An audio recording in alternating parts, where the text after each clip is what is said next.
Hello, hello. I'm back. It's your girl Caitlin of Sass and Cellulite, and we are yelling today. Not actually in volume, probably, so you don't need to watch your ears, but I've got some things to talk about in today's episode. This is going to be a bit of a kind of random episode, some pop culture stuff, some trendy stuff that I've been seeing that like each individual thing probably won't constitute a whole episode, but I'm going to throw them all together into one because I've got some things to talk about.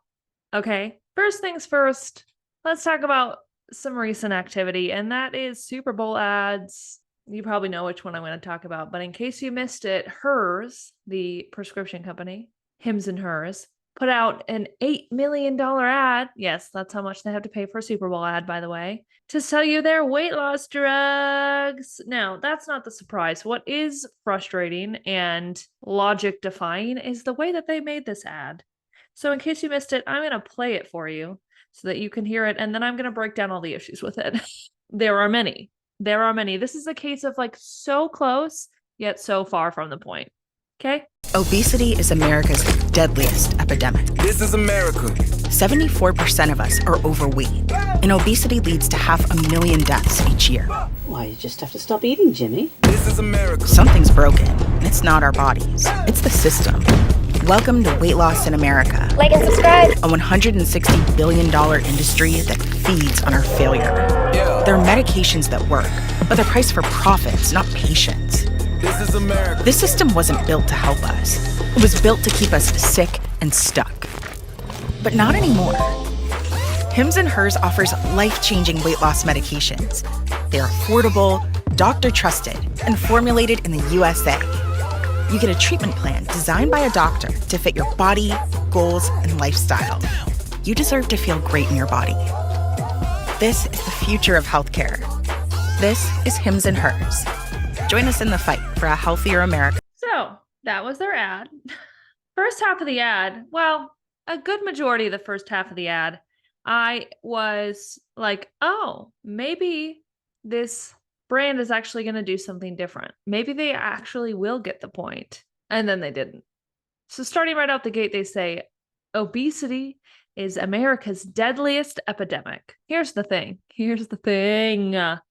If you, a brand, want to convince me that you care about fat people, and yet you're going to throw the word obesity straight out the gate, fat people aren't disease-stricken. Obesity being the leading epidemic is incorrect. People don't die of being fat. They die of medical complications, and being fat can sometimes lead to those complications, but fatness in itself is not a disease. Let's get that out of the way. You cannot diagnose someone with being fat. You cannot diagnose someone with obesity. Obesity being classified as a disease is like one of the biggest problems with fat people in healthcare, like the way fat people are treated in healthcare. Do fat people have diseases? Absolutely. But that ignores the weight stigma, access to healthcare, the other social determinants of health, such as economic status, all of those contributing factors that, like they pointed out in their commercial, they said the system is designed to keep us sick and stuck. They're right. And yet they said, let us also continue to do that. There's so many points where I'm like, so close. They say, it's not our body, it's the system. Correct. Amazing. Great point. Let's end it there, shall we? A $160 billion industry, the weight loss and diet industry, that preys on our insecurities. And they're playing right into it. They go, yeah, there's medications out there and they work, but they're just too dang expensive. That's the problem, right? They're trying to get you to believe that what makes their prescription weight loss drugs different is that they're cheaper, more affordable, more accessible for you. Not that taking weight loss drugs is a problem. They really had us in the first half. Like, once you get over the obesity is an epidemic, I go, oh, whatever. Okay, next. Something's broken. Okay, my ears are perked. There's a $1 billion industry that thrives on our failure. Let's talk about it. But we're different than those big pharma companies. We're just Hims and Hers. And we're not FDA approved. Yeah, they didn't put that in the commercial, but their prescription weight loss medications are not FDA approved. Are they more accessible and affordable? Maybe. Do we know what's in them? Nope. We at Hims and Hers care about you as a patient. And that's why we want you to get skinnier. They say in the commercial, you deserve to feel great in your body. And what they mean by that is the key to feeling great in your body is to lose weight and be skinny. We, as part of the $160 billion industry, also want to prey on your failure. And I came across the reel the other day, and I forget the exact text, and I tried to look to see if I saved it, and I guess I didn't. And it was a girl actively taking weight loss medication, and it said text on the screen something like, realizing that I'll never have to feel like my 13-year-old self again, and like realizing that I'm not a failure. And my takeaway from that is I realize that a lot of folks who are taking weight loss medication, and if you are listening to this and you are taking weight loss medication, you have every right to do so. And I'm not judging you for this. But what I find is the way that they've marketed these drugs is playing into the obesity as an epidemic message. You're not a failure because you can't work out and you failed all these diets and you whatever. It's a medical problem. Being fat is a disease, and let us help you with the right medication. Let us help you with these miracle drugs that we've just now invented and are going to cost you thousands of dollars. This isn't the real solution. This is just a new solution, and a temporary one at that. We don't have evidence yet of how these are going to last long term. Not to mention the side effects, but is this going to be like the weight loss drugs that we had in the 90s where all of a sudden people started dying from them and they went, oh, wait, maybe we should stop prescribing these? Did they work? Maybe. I think a lot of them did, but they also killed people. I'm not saying that you taking weight loss drugs right now is going to kill you, but we don't know. We don't know. And the way that they're marketed is just, to me, one new fad option. And it makes me sad to think that there are folks who have thought that they're a failure their whole life because diet culture has convinced them that they are. They just can't lose the weight. And now they need medical intervention. You don't need to realize that being fat is a disease. You need to realize that being fat is okay, that health doesn't have a body size, that you're not a failure because you haven't lost weight, or that you've put on weight, or that anything has happened to your body. That is not a reflection of a failure on your behalf.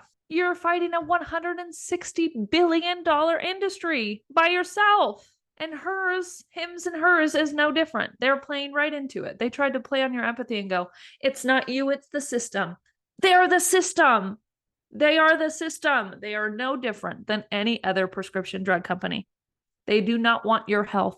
They do not want your well-being. They want your money. Okay? One other incorrect thing to point out in this commercial is they go, 74% of us are considered overweight. You want to know where they got that stat? Probably from the BMI scale, which is absolute garbage. The BMI is a worthless measurement. It doesn't determine your health in any means. It was created by not even a doctor and used only on white men. Never studied on women, never studied on people of color, never studied on anybody else, and never meant to be used as a tool for measuring the general population. And yet, what do we use it for? The health of anyone and everyone, man, woman, and everything in between. Completely useless. So yeah, let's just throw that stat in there, by the way. Scare people. Let's add a slimy, sloppy sound effect when we show somebody's stomach. Lovely. Fantastic. Love that for us. It truly feels like we're going backwards in ways. Profit over people, hands down. So that's the first commercial I want to talk about, because the second one I want to talk about, and I'm not actually sure if this aired during the Super Bowl, but I saw it first on TikTok, is the stupid old school Carl's Jr. commercials are back. You know, the ones where they have a thin model or someone like Paris Hilton seductively eating a cheeseburger, wearing little to no clothing. And the comments, when I first stumbled across this video, were just what I expected them to be, which was men saying, looks like I'm going back to Carl's Jr., back to the heydays when they had good commercials. Ugh. Talk about taking a step backwards. What year is it? And the commercial features Alex Earl, big time TikTok girl. She looks fantastic. She's wearing little to no clothing, seductively eating a cheeseburger. What? This is only harmful to women everywhere. Not only is it incredibly objectifying, but we're really gonna pretend like she's eating a cheeseburger? Let's be real. Her job is going to the gym. Homegirl's never eaten at Carl's Jr. in her life. But that's not the problem I have. Do I think every celebrity who does a commercial eats the thing or promotes the thing that they actually do? No, of course not. What I'm more concerned about is what it says about where we're at in society right now. Thin is in, body positivity is out, weight loss is in, accepting our bodies is out. Nothing makes me angrier than the return of early 2000s body trends. It's never a good sign. it's never a good sign. We are steadily sliding backwards. And that's just the next milestone on the path. Let's talk about another milestone. A new season of The Bachelor just started. Now, I'm not that big of a fan of the Bachelor franchise. I think I'm not a big reality dating show person in general. And to me, it just feels incredibly scripted, incredibly predictable, especially the last like 5-10 seasons have literally been like a repeat. I don't know how honestly, I don't know who's still watching.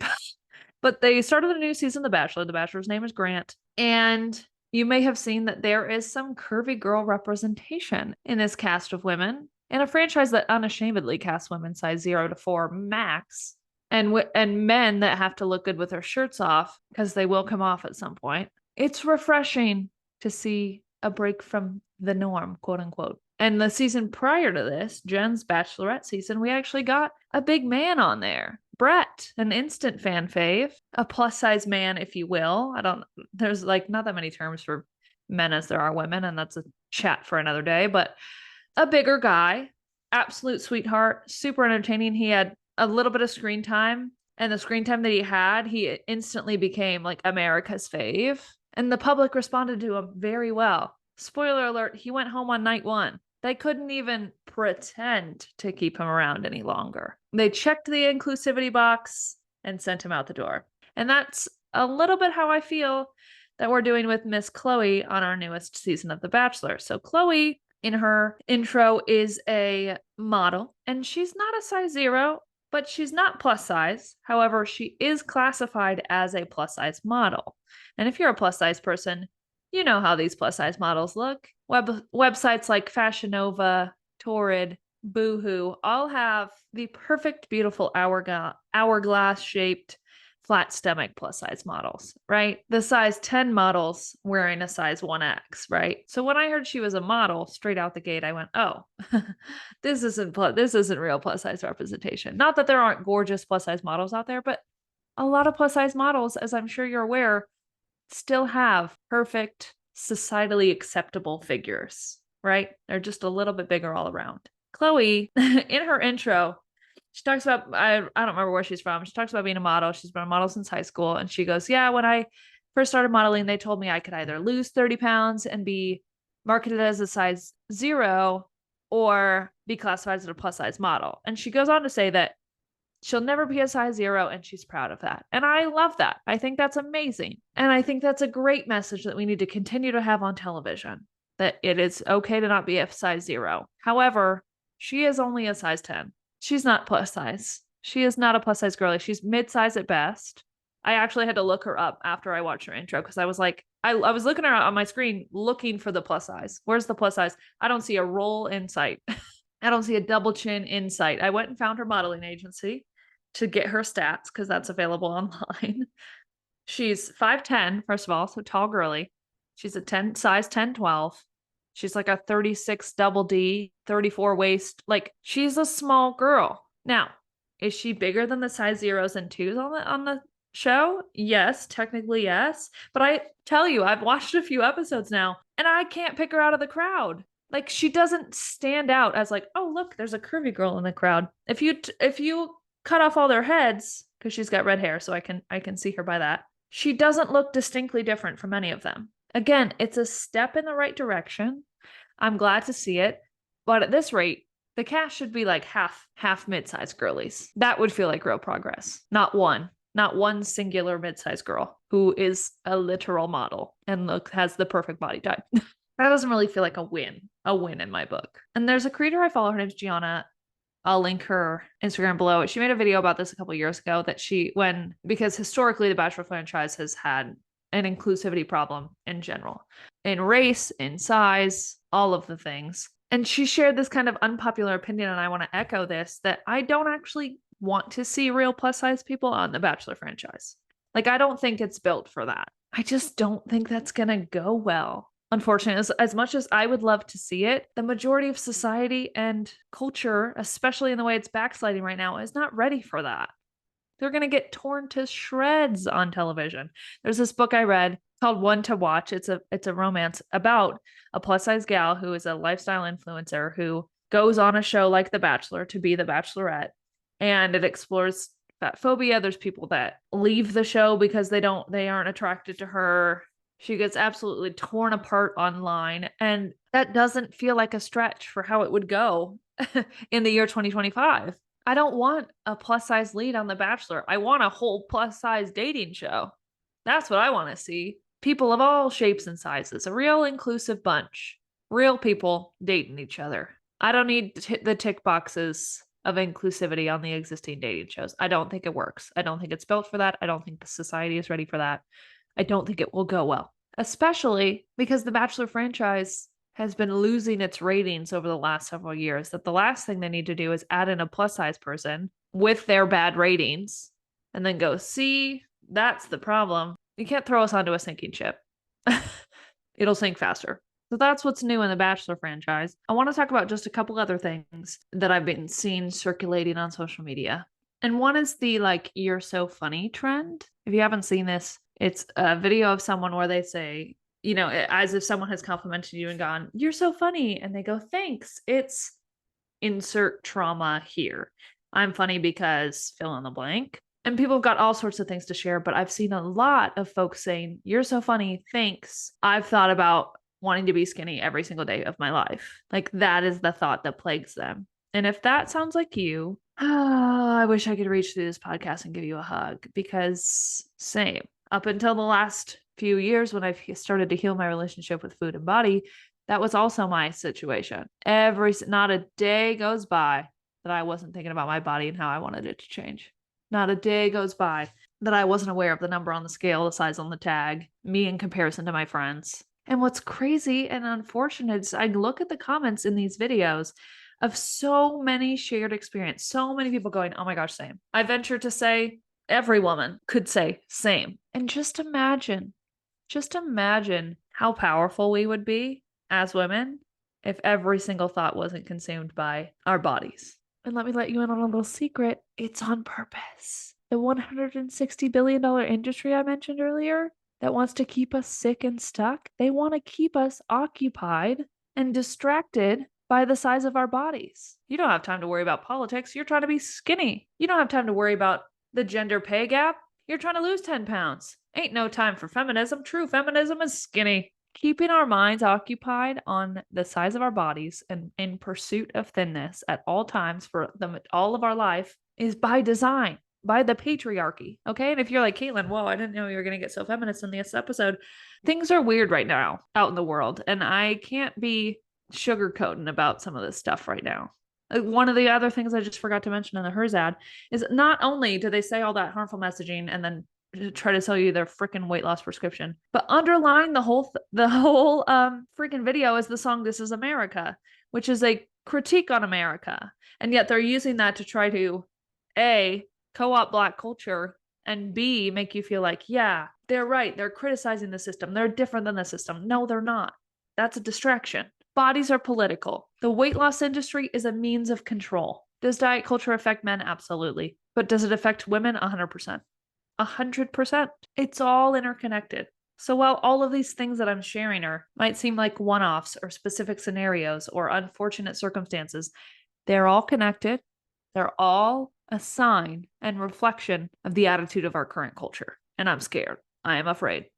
Another stupid trend I've been seeing on the internet, this one just popped up this week, is people showing a clip of their meal or their fridge and saying, see you in 3 months in the tiniest bikini, or see you in 3 months in the baggiest oversized t-shirt because I won't be showing my body. And what are they showing? For the girlies saying, see you in 3 months in the tiniest bikini, they're showing an empty fridge. The training for summer starts right now, apparently, on the 12th of February. Again, God forbid you think about what's going on in your current life and focus on the day ahead of you. Nope, you got to be thinking 3 months ahead, because in 3 months it's summer, and by then you got to be skinny. And by then, in order to wear your tiniest bikini, you have to be skinny. That's the other message. And thankfully, the first time I saw this was from my friend Chloe doing kind of the plus size version of this, which was see you in 3 months in whatever body I got, because who cares, and showing like all sorts of different foods that she eats. Let me say this loud and clear in case the fear of looming summer is already starting to get to you. You can wear a swimsuit no matter what size your body is. The beach is going to get whatever body you give it. A beach body is a body at the beach. A bikini body is a body with a bikini on. I don't care what you look like. I don't care what the number on the scale is. I don't care what the clothing tag says. Put the damn swimsuit on and get out there. There is nothing you have to do between now and summer to prepare yourself. No meals to skip. No weight to lose. No cosmetic procedures to receive. No workouts to try. By all means, do all those things if you want to. But do you need to do any of that before donning a swimsuit? Absolutely the heck not. Absolutely not. And you don't need to wear your baggiest t-shirt because you didn't lose weight by summer. God, just how many summers have you spent worrying about the size of your body and not being present in your life? How many more summers do you want to spend in your future in this perpetual cycle of gotta get fit by summer, gotta get fit by fall, gotta get fit by spring, gotta get fit on January 1st, gotta lose weight, it never ends unless you stop it. There will always be a trend, a supplement, a diet, a program, something that comes out that convinces you that now this is your final chance. This is the one that you won't fail. This is the thing. They're all lying to you. I guess I can call this my indoctrination episode. This is my wake up, I'm shaking you by the shoulders episode. Your life is happening right now in the body you have, in the weight you are. You could die tomorrow. Not to be grim, but you could die tomorrow. Do you want your last thoughts to be about the number on the scale? I sure as heck don't. I want to live my life now. I want to be in it. I want to be in the photos. I want to be with my friends. I want to be in the conversation. I don't want to spend every second, every thought for the rest of my life thinking about the size of my body because it doesn't matter. It doesn't matter. Health and confidence, different things than the size of your body. Let me say one more thing that doesn't matter. Fitting into a specific brand with limited sizes. Have you ever heard of the brand House of CB? It's a London-based brand that is notorious for having like perfectly measured dresses. Like you order the size and it is going to fit you like a glove, like it was made for you. And people are bragging about finally being able to fit into a House of CB dress, fitting into a House of CB dress as their weight loss goal. Let me tell you something. House of CB's sizes range from extra small to large plus. What is large plus, you ask? Not a plus size. No, that's for size 10-12. The USA size 10-12. Same size as our curvy representation on The Bachelor. That's people's goal body. Again, you've put the goal body on television and tried to say it was representation. Literally, that's people's dream body. Do not, in the year of our Lord 2025 or beyond, think that your worth, your health, your beauty is determined by fitting into an arbitrary size from a frickin' brand. You are not, your life is not going to magically become better because you fit into a frickin' dress. If you've heard anything I've ever said on the internet before, say it with me. Sizing is a joke. You do not need to alter your body to fit into a dress. Wedding dress, occasion dress, any dress at all. Any frickin' piece of clothing is meant to fit you, not the other way around. Please stop setting a frickin' goal of fitting into a specific brand's dress. Tell the brand to make your frickin' size. You know how much money they'd make if they made plus sizes? Tons. People forget that plus size people have money to spend. We've got money to spend. And if you carry my size, I want to spend it. But if you think that fitting into your dress is a sign of achievement, goodbye. Never gonna wear you. Please don't do that. I think that's all the yelling I have for you today. Life's too short. Live it right now. The world is scary. We're backsliding hard. Find the people that are uplifting right now. Fill your feed with bodies that look like yours. We need it now more than ever. I love you so much. You are worthy of love. Sizing is a joke. Brands selling you weight loss don't care about you. They care about your money. Health and weight are not the same thing. The BMI is trash. I think that's everything. Talk to you next time. Bye.